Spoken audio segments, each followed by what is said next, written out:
tapat saka walang pupong. Sobrang pagpapaangas mo. Ka dito ay halang. Lumalamon ako babalik.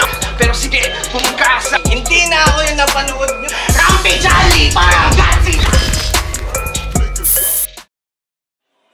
Sa aking kanan, Baguio La Trinidad Repin, palakpakan natin si Dandy.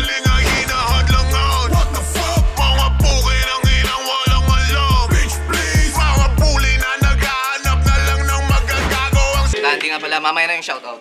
Ay, mamaya na. Yo, sa aking kaliwa, galing pang Bulacan, palakpakan natin si Rob.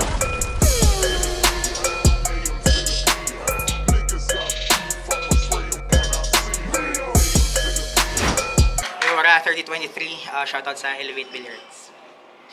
Yo, nanalo sa kara ko si Dandy, pinila niya mauna si Ra. Unang banat para kay Ra. Pakinggan natin lahat, mga men.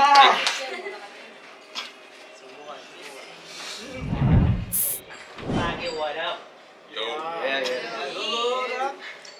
Maling lapag ko dito sa Baguio, aminado. Hindi ko alam kung paano ko nagawang makihati sa panalo. 2 linggo lang binigay nun para magsulat at mag-ensayo. Unang battle ko, pinabinyag ako sa Baguio siya. Putak, na preparado. Pero di ko kinakastigo desisyon ng mga hurado. Iniisip ko na lang na baka may maganda akong nagawa kahit paano. Kaya nagmadali akong bumalik. Sinundan ko mga piraso na naiwan ang bungo ko galing sa huli kong pagkatalo at sa aking muling pagsampa. Hindi na pwedeng dumikit, hindi rin pwedeng tabla sa gas ang in-approve. Show you all that I'm the illest. At si Dandy gagamiting kapital sa aking unfinished business. Kaya kamusta Dandy? Na yung flow at cadence akata. Pero mas tunog kang makagago. Pas kung kahombre yung peg mo, pre, ako price tag sa mukha mo. Sige, sumagad mangupal. Sumagad mangupal na mahatid sa deathbed. Tamang ako na puma-price tag. Ako pa uodi sa grade. Pero upusan tayo ng bara. Pero upusan tayo ng bara. I got bars for days. Full clip, unload, tutok sa higher place. Isa-isang maglalaglagan. Like raindrops on your face. Magmumukha kang dog pound. Bitch, you'll be catching strays. Kaya ngayon, gutay-gutay. Mas mabilis yan ma-devour. Nagmistulang tala mga balat na ligo ka sa meteor shower. Di nyo na makikilala. Sobrang wasted na ito after. Ito kalala shot sa aking bar nag-happy hour. 2 buwan mo akong sinusulatan para kayo'y ma-impress niya. 100% binigay, wala nagbe-bedrest pa. 50% lang sa kuligo. Ito'y mahi-headless na. Gusto mo akong matalo? Maging si Ketner ka, kaso hindi! Kaso hindi! Ikaw yung pipitsugin na pambato ng La Trinidad. Pues may expose tong igorot at mabibilad kahit katutubo lang sa aking sibak. Sa palpik ng Bulacan, walang silbi ang sibat! Pero nung nakasa yung laban natin, marami nagsabi sa akin, kaya mo daw ako natalunin. Bit-bit daw ni Dandy na stilo, kaya ako nalasunin. Pues, kung lason nga si Dandy, ako ang antidote, yung wisdom ko pang Gandhi, material ko pang Shantido. Kapag nag-deep dive pang Murami, yung rhymes mas smooth sa cantaloupe, yung energy pang champagne papi. Travis Scott pag nag-seiko mode, kaya wala nang silbi kahit ano pa ang dala. Iuwi ka ni Ryle na luwa ang mata. Iuwi ka ni Ryle hanggang noo yung anga. Iuwi ka ni Ryle na pantay ang paa kasi ako ang perfectong anyo ng pangarap mong stilo. Lahat nakita ko na yan. Pares tayong agresibo, pero di mo ako mamamate man. Sobrang baon sa pagkatalo at walang rebanse dyan. Alam ko lahat ng modus mo, Dandy. Di mo ako madidiskartehan. Shit! Woo! Unang banat para kay Dandy, pakinggan! Narinig nyo ba yung rhyme niya? Antidote tapos shantidote. Para akong biglang nabigla. Tangina mo, inispit na yan ni Abra nung laban nila ni Poison, di ba? Kaya ako agaguhan, gang. After ng event niyo sa Metro, biglang nag-chat sa akin si Bossing ng wala nang intro. Ting! Kalaban mo si Rag, sabi ko, G. Walag. Kahit sa isip-isip ko, tangina, wala naman ako mapapala dito for sure. Kaya sa mauling pagbalik nito ng Baguio, hindi na to yung deja vu ng debut mo, Rag. Wala akong balak mag-settle sa draw, kaya ko agaguhan, gang! Pasensya na, Rag. Kung balagbag ako manggago, pasensya na, Rag. Kung aagawin ko, panalo. Oo, pasensya na, Rag. Kung flawless gagawin kong combo, napansin mo na ba, Rag? Rag! Fatality to gamit chainsaw! Pero, ayoko na muna ng ganyan. Hindi na ako yung napanood nyo noong nakaraan. Kaya makinig ka, Sir Jude Pascual. Tanong kung kakayanin mo pa bang magtanghal sa harapan. At subukan nating halongkatin yung sitwasyon kung ba't napipikon ako sa'yo ng isang buwan. And this is the motherfucking explanation. Una, hindi ba't yung eksena natin nakabase sa social media? Kaya dapat open ka sa lahat ng mangyayari. Pangalawa, naka-line up kong kalaban. Private account. Kaya paano pa magmamatter lahat ng shit niyang sasabihin sa akin? Pangatlo, nakakawalang gana pag yung kalaban may narcissistic na atake. Masyado kang makasarili. Ngayon, paano mo babakapan yung mga bars mo at mensahe kung magpapakita ka ng peke na imahe? Yeah. Kasi, para siyang pumasok sa ring na may mano-manong patakaran. Tapos meron siyang barel at pansalag na tangan-tangan. Bossing, alam ko na gera to, pero bossing naman, pinapabattle mo sa akin. May 23 friends na ngayon 20 na lang. Lock yung profile, tapos mukha pang dump account. Takot yarn. Takot yarn. Kasi ganito kasi yun eh. Parang pinalaban nyo si Pacquiao kay Richie. Bro, kilala mo ba si Richie? Wala. Ikaw tal, kilala mo ba si Richie? Si Vero? Hindi. Hindi, wala nakakilala. That's the point. Now you all know what I mean. Na ako'y disenteng pumanik at may pangalan na legit, tapos ipapalaban nyo lang sa akin to si Rag. Bossing! Who the fuck is this bitch? Ni wala man lang may alam kung meron ka nga bang napatunayan. Kung meron man, pakitaan mo ko ng katibayan. Sabi mo sa laban nyo ni Ken na dumadayo ka ng walang nire-rep at mag-isa. It means wala kang value, wala kang pakinabang. All 3 rounds mo sa round 1 ko, na-diffuse. Naging invalid na yung laban. Kahit ilang bars pa ispit mo, kung di ka tunay, di ka dapat paniwalaan. Kasi nakahanda siyang pumatay. Pero takot kang mamatay. Ngayon sa battle natin, sa karir ko, ano namang kaya mong ibigay? You don't have what it takes. Baluktot na realidad, sinasalaysay. Ngayon panoorin nyo buong rounds ni Rag na mawalan ng saysay. Gumawa ka na ng alibay. O kaya simulan mag-suicide. You better fucking die. Pusip, okay, bilat, puday. You're just a fake MC na walang basihan yung bawat rhyme. At kung wala kang sasabihin maganda, stop wasting our precious motherfucking time. Thank you. Yo, pangalawang band para Ira. Pakinggan. Galing eh, no? Tama na. Ikaw Pansin nyo? Sobrang wak nung ratings. Ang psychoanalyst pa eh, no? Tangina, sobrang wak nung ratings. Yung tugmaan pang beginner. Yung verses, di ba? Puro filler. Tapos pasigaw dinideliver. This pussy always tries so hard to get his point across. Magsiset up 4 to 8 bars hanggang 12 pa. Mag-set up 4 to 8 bars, tapos yung punchline laging kapos, exhibit A. Battle nila ni YG. Sabi niya, itong si YG, magiging GY. Pag name flip, GY, graveyard. Literal ngayong araw aabutin. Sige, yung mga linya mo na yun, tangin na, dissect natin. Kailang. Kasi si YG, magiging GY pagka name flip. Tongina! Lakas nun rep ah. Kulang kilala kong rapper na nagne-name flip ng 2 letra. Puta! Puta! YG magiging GY! Tapos GY! Graveyard! Tongina, lakas nun! Isipin mo graveyard! GY graveyard! What naisip mo pa yun? Tangina! Sobrang deep thoughts no? Tapos, GY, graveyard, literal ngayong araw aabutin. Ang tangina nito, uy, aabutin ka daw. Aabutin ng ano. Sobrang labo. Tapos di pa siya tapos. Habang galit na galit, biglang sumigaw ng, aralin mo, Schrodinger's cat! Kasi sa Churi, ano bang alam mo, ha? Churi! Churi! Fury yung tanga! Anong banu ka na magsulat? Di ka pa marunong magbasa? Tangina, sobrang wak! Kaya paano ka makakadama? Kung real talk, yung written ko, hinahanay sa palangka. Gusto mong makipagpalakasan ng boses? Kay Blackbolt ka nakikipagsigawan. Gusto mong makipagdebate? Ako'y dimarderosan sa dakdakan at ako ang doomsday nitong double D.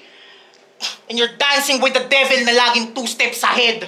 Dandy will drop dead, di makakailag sa lead. So bitch, stay daydreaming your way out of your depth. Itong Rai mapabana sa kanyang dark descent. Dandy will die drowning your way out of your depth. Ikaw mismo mahook sa mga lines ko, di malabong mag-overdose. Bibigyan ng 2 Desert Eagle kung gusto ng double dose. Double dose yung scheme, yung punches 1-2, leaving everyone amused at na-cornet sa akin. Dandy, patay sa baon ko na toast. Tangina ko, toast, double days, toast, 2-liners, toast, kuhuli, corner, bobo! Tangina ka nun magsulat! Tangina na ito, kasi ako ang humingi sa'yo. Kaya magpasalamat ka sa akin. Kasi kung hindi, ang matapatan ng spotlight habang buhay mo na lang papangarapin. 6 na buwan pa lang ako nagrarap. Pero underdog na kita, parang ako pa yung Batikan. At kaya ako pinag-main event. Ako ang dahilan kasi walang Arik Bars ni Dandy. Mas malapit yan kay Marthy. Walang Arik Bars ni Dandy, mas malapit yan kay Marthy. Sasapakin ko na lang sa mata, puta. Uuwi ang Randy, sabay follow-up ng Randy. You'll get chewed na parang Jumpy. Motherfuck you in the Baltic, use a bitch na parang Harty. Hindi masasalag ni Dandy Panches kung gnarly. Rampage Anli, parang Godzilla, lastly, Dandy! Mas patay ka sa akin sa round 3. Yo, Dandy, bakit yan? Ano ang bayad? Second round na pala. Hindi ko man lang namalayan. Gusto maging frontliner netong may sniper na galawan. Sobrang contradicting. Mag-ayos netong sira. Kanyang talino kabubuhan.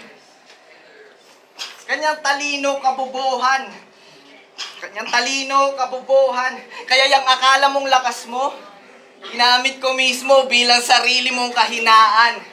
Kasi bilang respeto sa liga, hindi ako magpapaawat. Kung trip mo magpakabayani, sasakaling kita ng watawat. Kung imamak mo, dating ako. Pwes galingan mo linisin aking kalat and expose kita sa toxic waste. Gamit toxic waste, yung shit ko azardos magpalaganap. Kasi madami na sa aking expectations, so I need to set the bar high. Gawing pulido pa creations, galawang Omar B sa high minds. Comparison ng dalawang artist, you can define it on our names. Why? I got the D and Y. Dandy gets D and Y? D and Y na parang sa spelling ng drive-by kay patay sa target shooting. Sa full glabela, sa bullet killing. Yung image, Rika, dinuling 2 beses kang tinamaan parang nag-gin bulag ka while you're smoking. Now you got smoke, bitch. Ginawang itag netong torogi. Ilang linggo pine-preserve para lamang ikay lamunin. Ikay sahog lang sa eksena. Kahit ang labang to lutuin, quality ba mga katukmol? Quality ba mga katukmol? Yeah! Ganyan ako pag naghahain, kaya pasensya na ako sa kanya na walang kayo ng tiwala. Sadyang lumilitaw ang pagkapeke pag tunay na umiiksena. Tamang concern lang ako, lalo pag may nagaganap na pandaraya. Ganyan ba talaga gusto mong standing rag? Yung panalo nakaasa lang palagi sa partida. Pero bilib din ako dito kay Rag. Kasi dumadayo siya ng mag-isa. Tumatanggap ka pa ng battle kahit alam mong pagod ka na. Nagpukunwaring consistent kumakahol. Naghahabol. Handa maging tuta ng madla. Dapat pangalan mo hindi Rock, kundi Kasi halatadong sip-sip ka! Ang galing sa sistema eh, no? Kaso yung ganyang estilo di mo na magagawa pa. Nagtutunog malakas ka lang kasi akala ng mga judges, generic, nagagawa naming magabara. Pero hindi nyo ba naisip na yung kalaban may advantage na nakaset sa net, easy access, nakabalandra. Pero heto ako, nagpapakita ng kumpiyansa na kahit may 1% chance sa panalo'y walang bahid ng anomalya at tsamba. At bilang panapos ko na bara, ipi-play ko lang muna yung ninakaw ni Rag na linya kay St. Ives. Oh, shit. Yo. Wait lang. Stop ball. Pinakamaliit na aquarium. Ay, wait lang. Ikaw ay malaking isda sa maliit lang na fish tank. Sa ikaw ang pinakamalaking isda sa pinakamaliit na aquarium. Oh, narinig nyo ba? Hahayaan ko muna yung magsikin yun sa inyong mga tenga. At bago tayo pumunta sa climax, magpatalastas ka na muna. Huling banat para kaila, pakinggan. Tangina, grabe. Sobrang galit. Hip-hop na hip-hop. Nag-knockout daw ako. Tingin mo sa akin, napanood na lahat ng battle sa flip-top. Putang ina to. Tapos grabe, galit na galit eh, no? Sobrang intense mo. Bakit ka ba butthurt na hindi tayo friends? Accept ko na yung friend request mo. Ano? Pero, sorry ba mag-joke. Kanina ko na sinulit sa bus. Even. Grabe talaga si Dandy.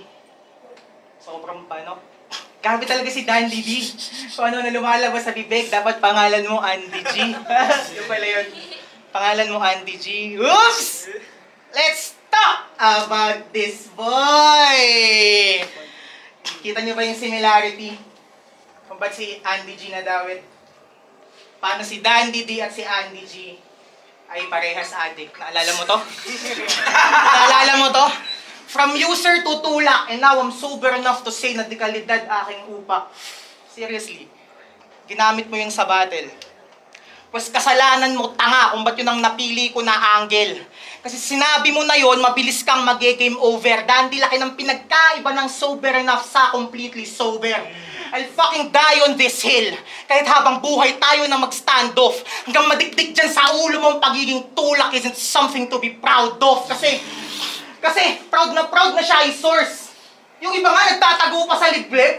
Ito kulang na lang gayahin si Superman, magpalagay ng S dyan sa dibdib. Tangina kayo, wag mong ginigit na dito yung sub-story mong nakakatawa. Adik na naging tulak na nagbago, puta. Buti ka pa.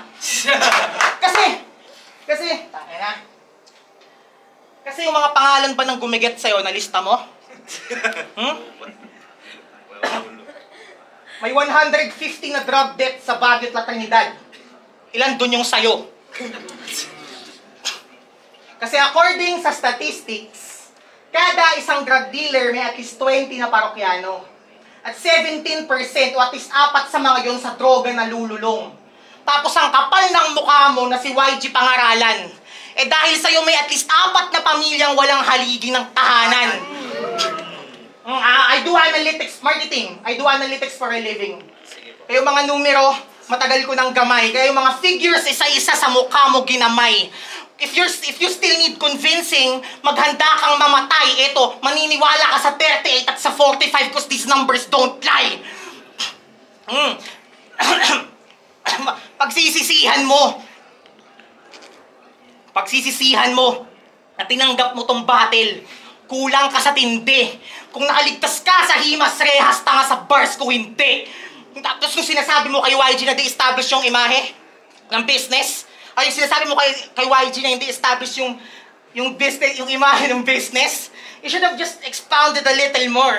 Na ang ibig sabihin pala sa'yo ng established pag marami nang umi-score. Yeah. Tapos dinidis todo dis dun sa business. Keshuwak daw, wala namang nilalatag na patunay. Ano naman kung di-established? At least walang sinisira na buhay. Tangina, kaya kung puta mo to drug dealer, ako yung daredevil na dito pumanik. Kung totoo kang nagsisisi sa pa ako humalik, pero alam mo yung masakit. Kahit na anong repentance yung mga buhay na sinira mo, hindi mo na masasagip. Tangina! Tsaka, hindi mo na masasagip. Kasi Ah, puta! Masasakit.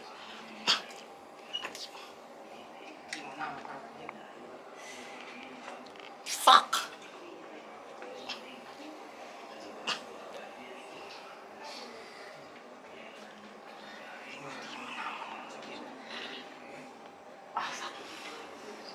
Yo, huling panat para kay Dandy. Pangalan.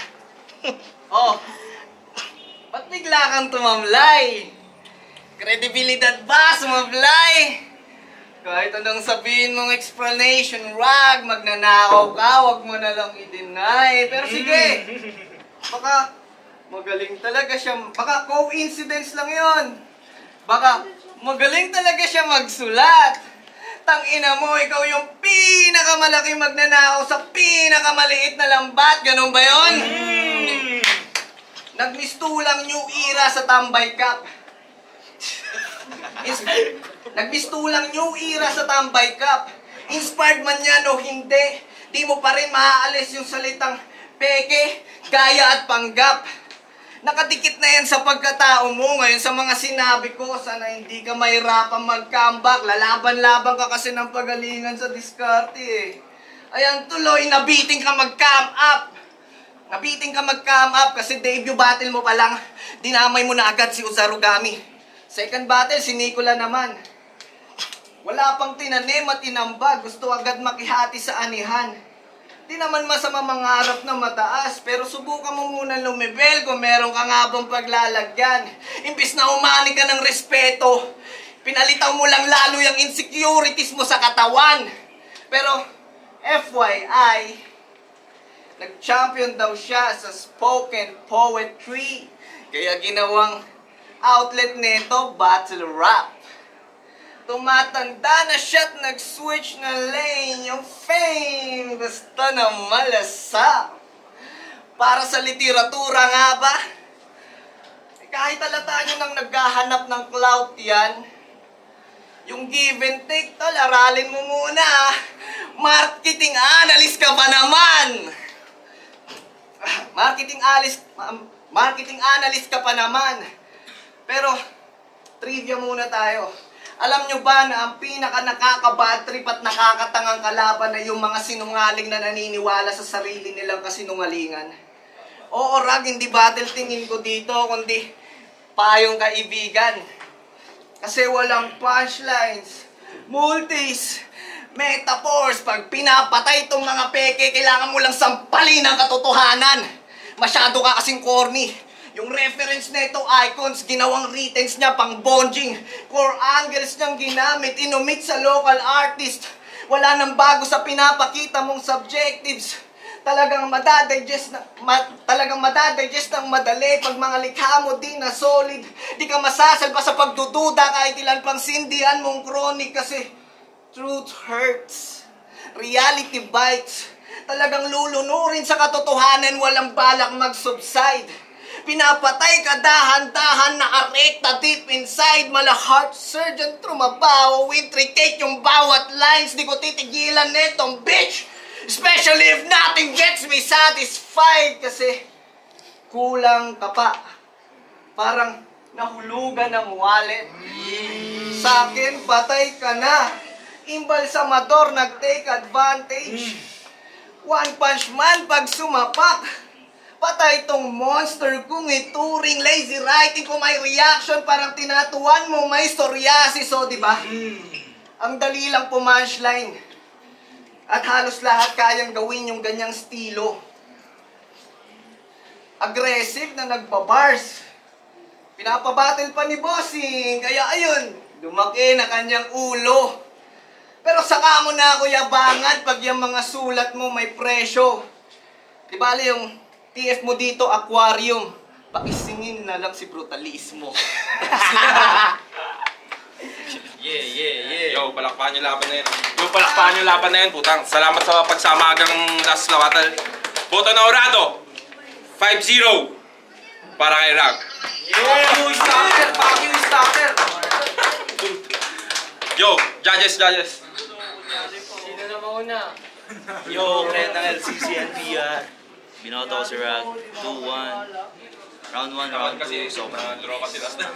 solid ni Regnod. Takat uli tayo, tol. Yun na.